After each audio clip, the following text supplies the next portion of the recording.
Breaking news చూస్తున్నాం. వానాకాలం season ప్రారంభమైన నేపథ్యంలో రాష్ట్రంలోని అన్నదాతలకు పెట్టుబడి సాయం కింద రైతు భరోసా నిధులను సోమవారం సీఎం రేవంత్ రెడ్డి విడుదల చేసిన విషయం తెలిసిందే. తొలి రోజు 2 ఎకరాల వరకు ఉన్న రైతులందరి బ్యాంకు ఖాతాల్లోకి ఎకరానికి 6,000 రూపాయల చొప్పున నిధులను జమ చేశారు.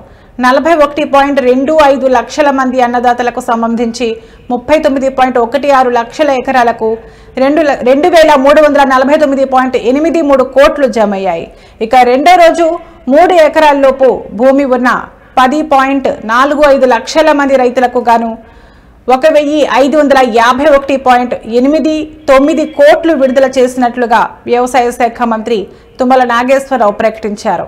ఎకరాలతో సంబంధం లేకుండా త్వరలోనే మిగతా రైతులకు కూడా రైతు భరోసా అందుతుందని, ఎవరూ నిరాశపడాల్సిన అవసరం లేదని పేర్కొన్నారు.